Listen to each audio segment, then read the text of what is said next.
Sa gitna ng fans, may isang barkadang masaya rin, ngunit wala gaanong imik.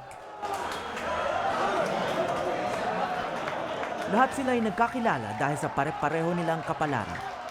Tinanggal na ang kanilang vocal cords ng dapuan ng cancer.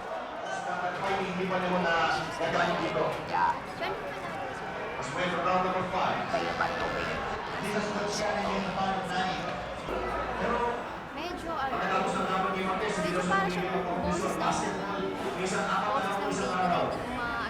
ko ma-explain sir, ang hirap.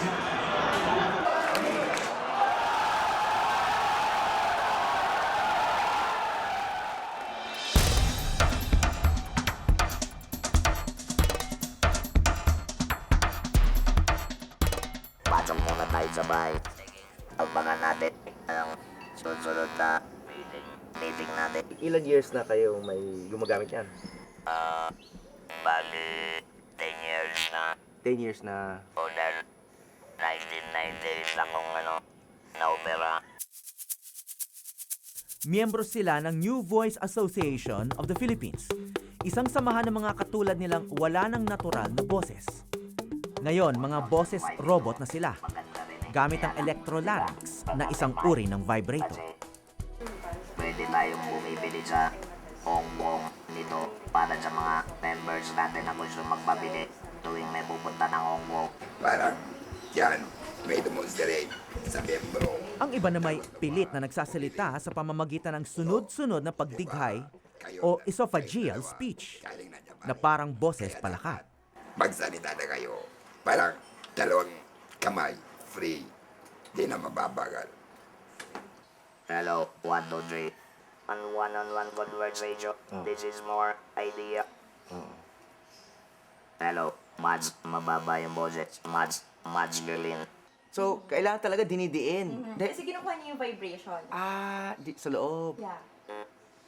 Ako po si Awit Severino. Kamusta po kayo?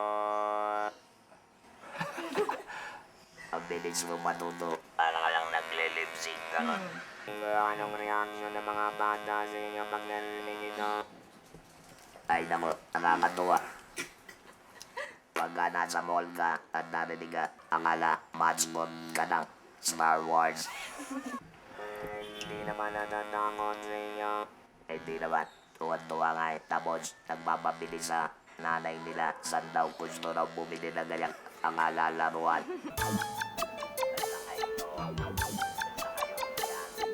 Sa likod ng positibo nilang pananaw sa kanilang kapansanan ay ang hirap ng kanilang dinadanas.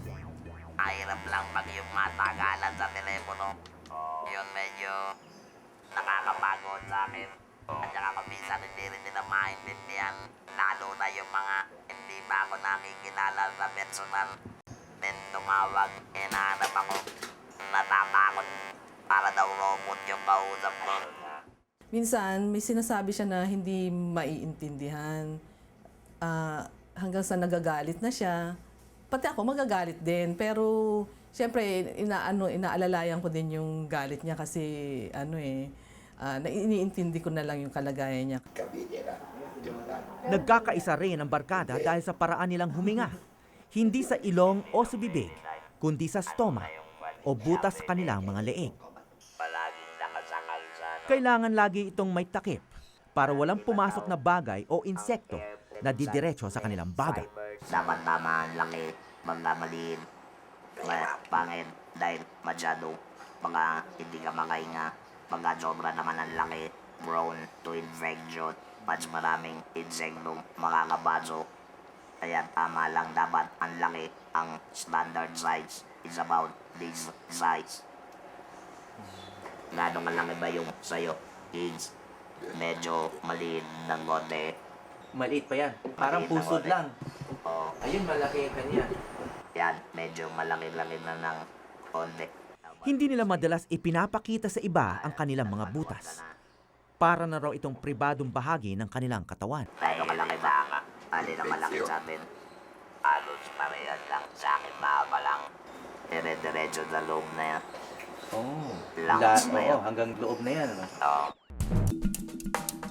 Kapag inoperahan sila, tinanggal ang vocal cords o larynx. Nawawala rin ang daanan ng hininga mula sa bibig at ilong. Kaya binubutasan ng doktor ang leeg.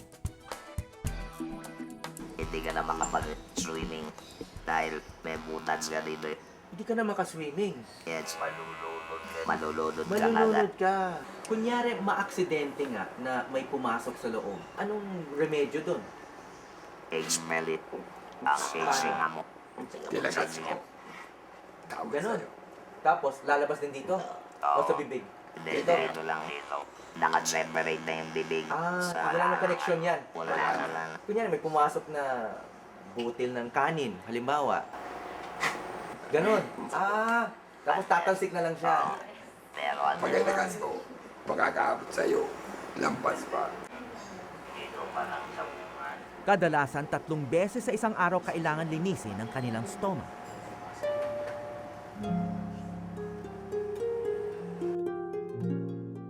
Si Emer Rojas ang pangulo ng organisasyong New Voice at isang natural na leader. May MBA siya mula sa AIM o Asian Institute of Management. Sumisikat na ang kanyang negosyo sa internet, maging ang karir niya bilang broadcaster sa radyo, nang mapansin ng doktor noong 2002 ang cancer sa kanyang larynx o vocal cords. Ngayon, halos wala na siyang maamoy, pati panlasa niya halos naglaho na rin. Talagang swerte ni Batman.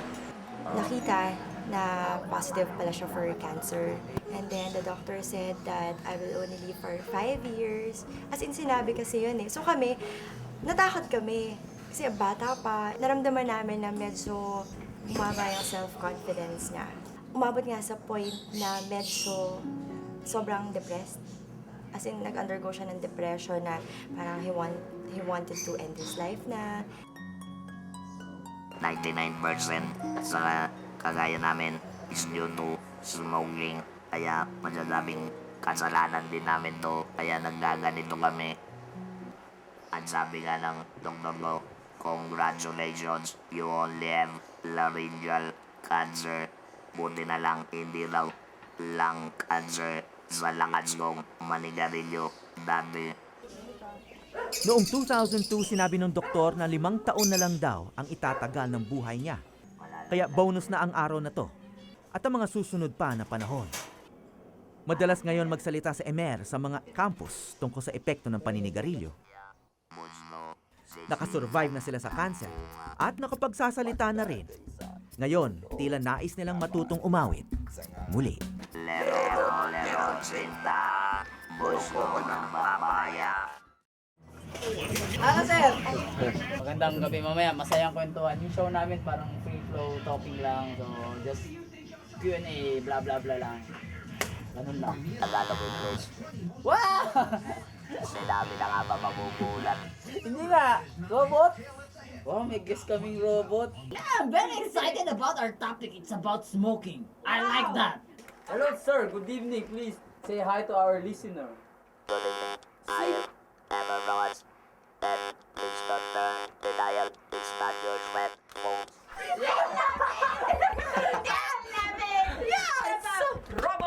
Guys, we have a robot guest, but actually, guys, it's a human. It's like An android. Well, as we all know, many people smoke cigarettes. That's right. And many of the young people start smoking at an early age. Oh, yeah. Ang dating radio broadcaster, naririnig na lang sa himpapawid kapag nangangaral tungkol sa kanyang dating bisyo. Me, when I started smoking, I think I was forced to smoke. I was forced. Use it. Yeah, I was forced by my relatives. You know, when my papa utos me, bili mo sindihan mo na. See? Like that. Tunay na lalaki. By the way, how old are you when you started smoking? I think I started smoking when I was like, when I was utos, yeah, when maybe grade 6 or... Grade 6? Since we are advocating Isa sa mga ipinaglalaban ni Emer ay ang paglalagay ng mga nakakatakot na larawan sa mga kahan ng sigarilyo tulad ng ginagawa sa ibang bansa. Oh my God, that's It's a like- nasty picture. Yeah, but now in our country, it's not like this. Not yet. Are you battery operated guy? yes, it's not an operated. It looks like a vibrator. Maybe a vibrator because the vocal cords is a vibrator by itself. It vibrates in order to produce sound. Tama. Are you real? Are you just like trying to play a joke? Kung gusto nilang makita mo sa Kitang-kita naman ni Tado na hindi ito joke. At tila natauhan ng smoker na umaasa sa boses para maghanap buhay. I have a goal. If I motivate myself, if I'm quit smoking, I'm gonna buy Nintendo Wii.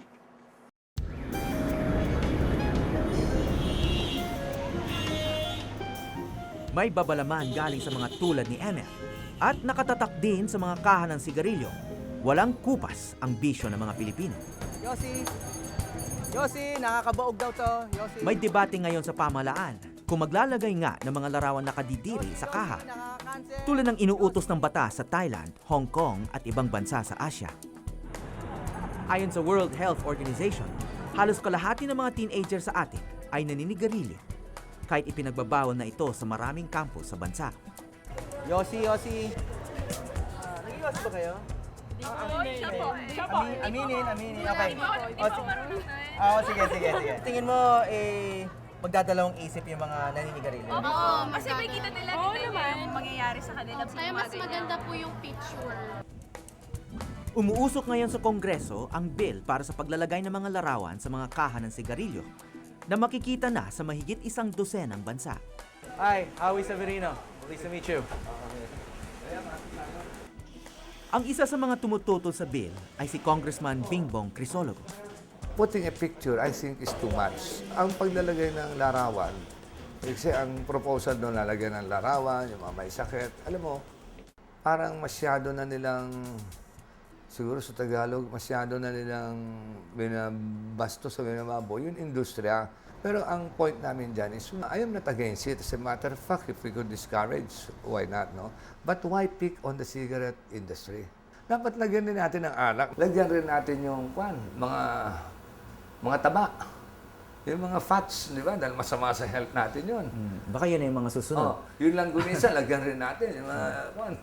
Yung bagnet. I said, that's bad for our health, no? Ayon sa World Health Organization, mas marami ang napapatay ng paninigarilyo kaysa sa kahit anong pagkain o maski ng alak. Okay, over here we have kind of diagram. Because this is Kaya kahit hindi umusad ang bill sa Kongreso, tuloy pa rin ang mission ni Emer sa mga campus. good morning, good afternoon pala. Bakit kayo nang maibig? Is this the first time for you to hear a person speak like this? Why did I have laryngeal cancer? Yes, it's because of smoking. How many of you are smoking? as to how harmful tobacco is. Hindi nag-iisa si Emer sa labang ito. Kasama sa campus tour niya si Attorney Debbie C.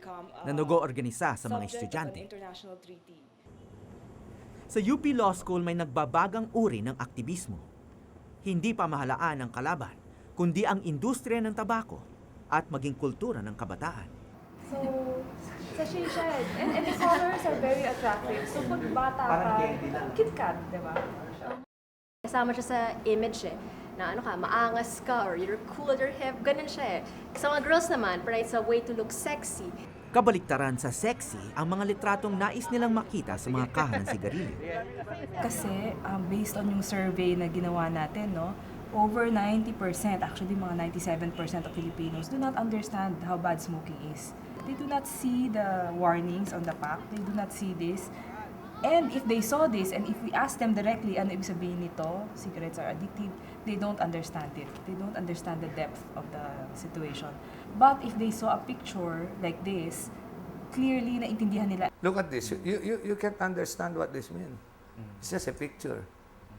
Pero, So sa tingin mo, walang epekto yan sa gustong bumili o sa tingin ko, eto, para bang nakakasira lang ng ngipin. Yun ang tsura niyan. Unless there's a warning na smoking is hazardous to your health. Di ba? So, mas effective yung warning kasi yung picture. Kayo po naniniwala kayo na addictive ang tobacco? well, let's not call it addictive. Habitual siguro ang tatawag. It becomes a habit. No? It's like, for example, your wallet. Hindi ka pwede lumabas pagka wala yung wallet mo. Kayo sir, ilang years na kayong nigarilyo? Since I was 14 yata. 14. You never wanted to stop?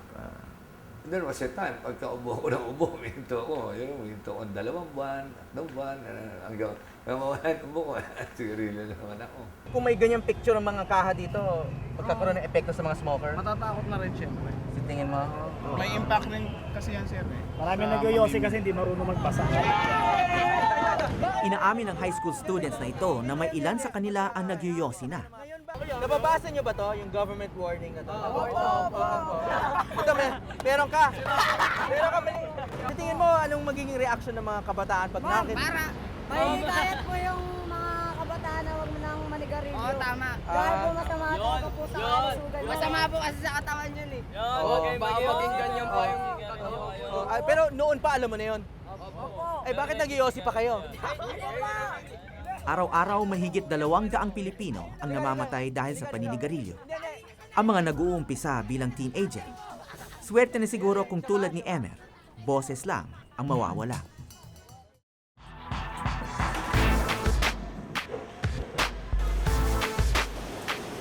Ang Fortune Tobacco Company ang nangunguna sa industriya ng sigarilyo sa Pilipinas.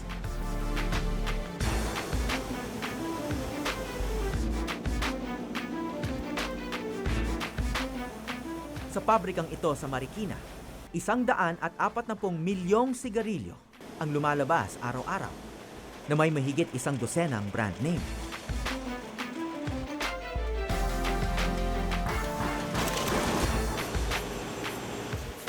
Ayon sa Fortune, hawak nila ang halos 70% ng merkado sa Pilipinas.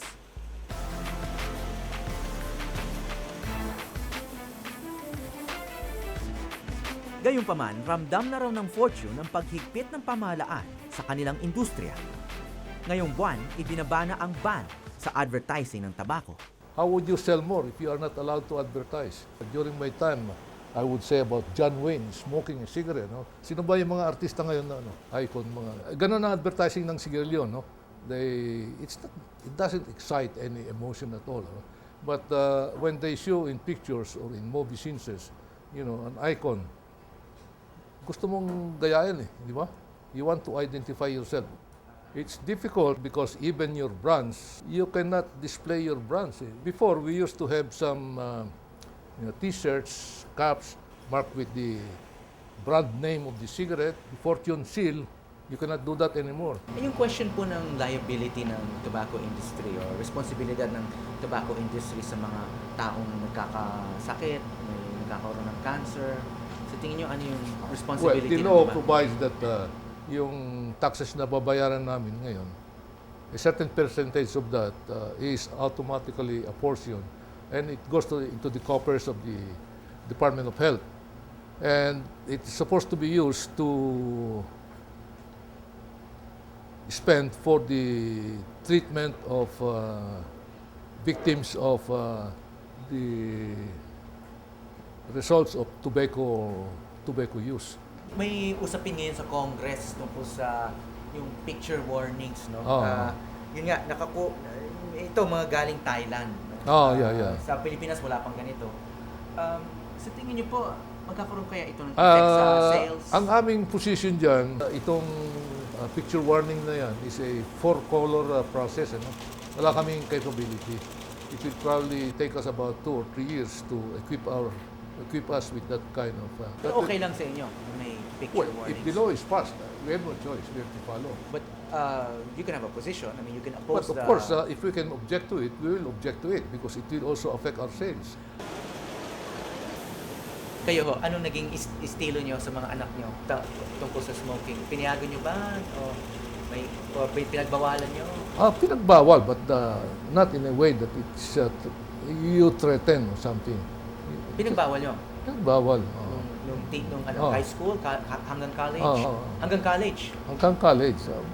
I knew that they were smoking now and then, but hindi yung frequent. Sometimes they do this when they are with their friends. So, bakit nyo pinagbawalan? Ano yung dahilan? Because smoke talaga is harmful to your health. Si Kix Timbre ay matagal naging loyal customer ng tobacco industry hanggang tinubuan ng kanser ang kanyang vocal cords at tinanggat.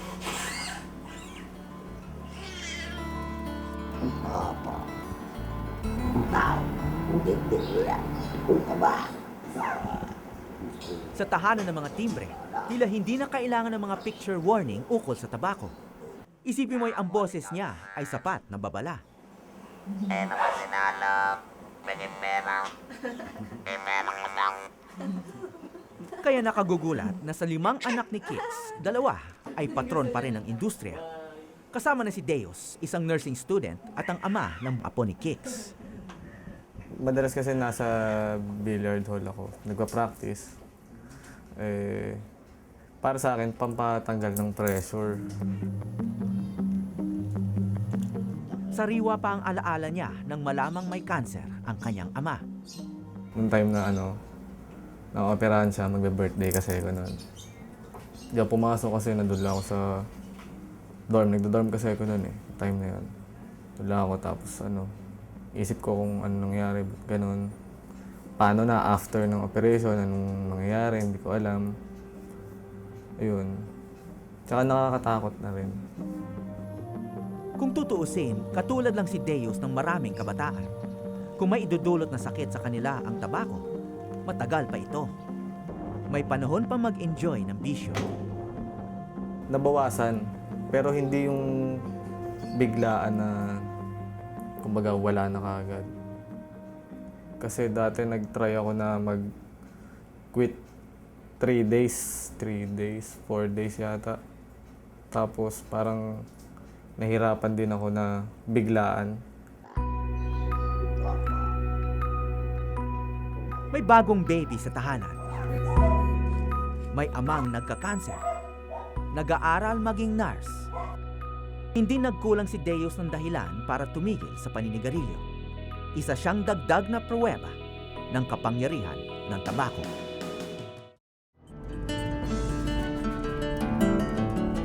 Ilang buwan na ring hindi nagpatingin si Kix nang dalhin namin siya sa espesyalista sa St. Luke's Medical Center.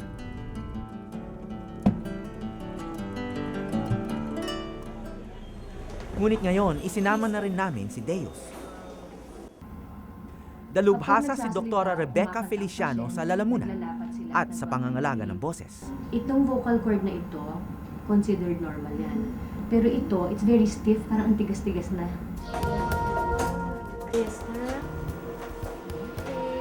May ipinasok na kamera sa loob ng ilong at ibinaba hanggang lalamunan. So as you can see, dila na yan. You don't see any vocal cord anymore. Wala nang koneksyon ng daanan ng hangin niya sa bibig niya. Itinuloy ang shooting sa loob ng estoma ni Kix. Kasi hindi pala yung gagawin sa akin. Pero okay naman. Para at least makita kung ano yung sa akin. Nakahinga ng maluwag ang mag-asawa nang malamang hindi na kumalat ang kanser.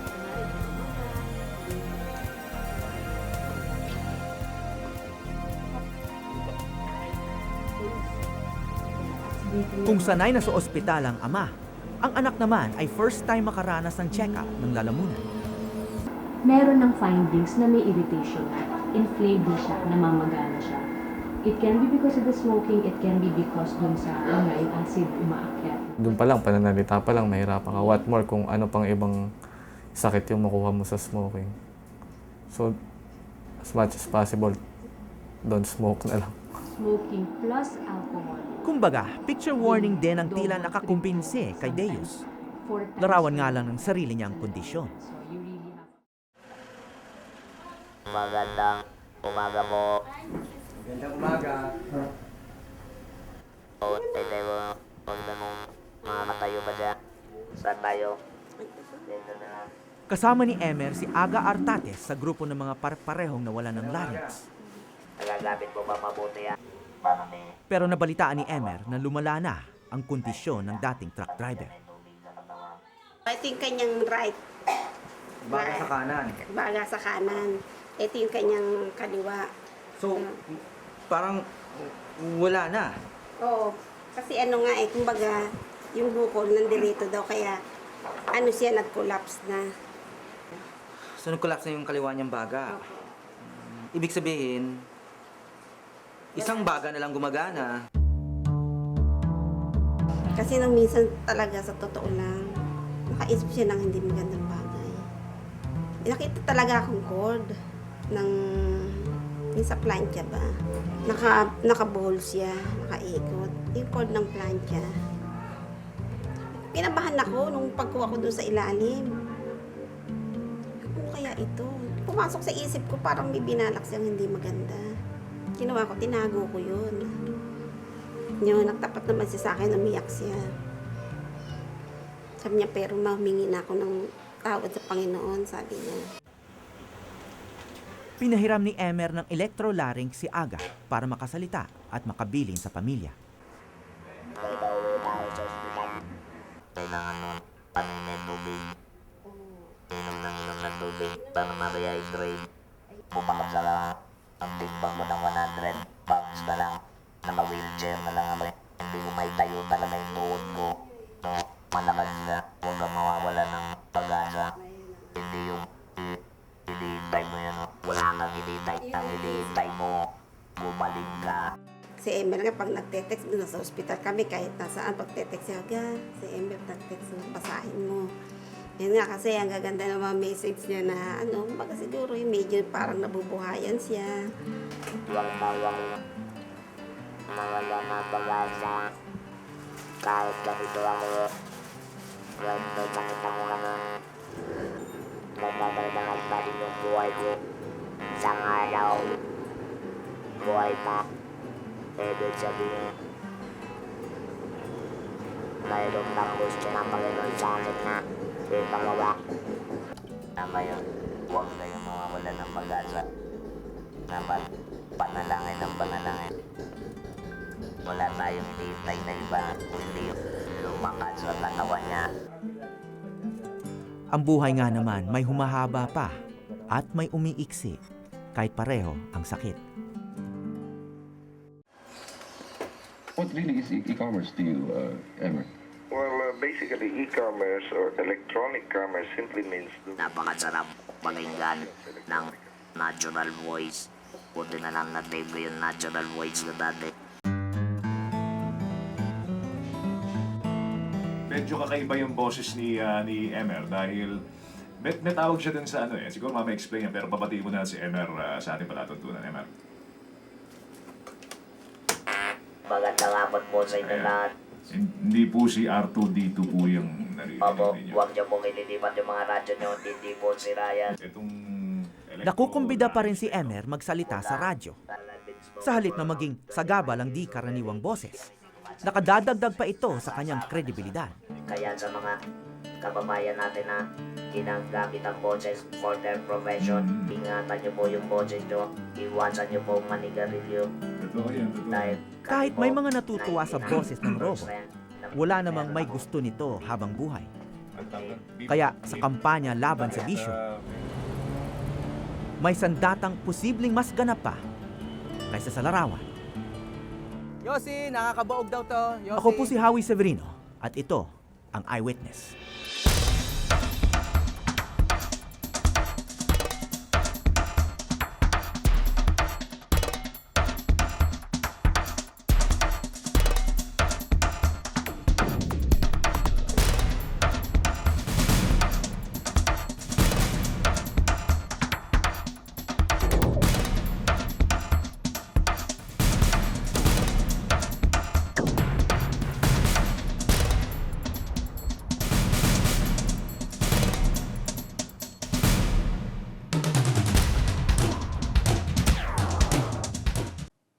Maraming salamat sa pagtutok sa Eyewitness, mga kapuso. Ano masasabi niyo sa dokumentaryong ito? I-comment na yan at mag-subscribe sa GMA Public Affairs YouTube channel.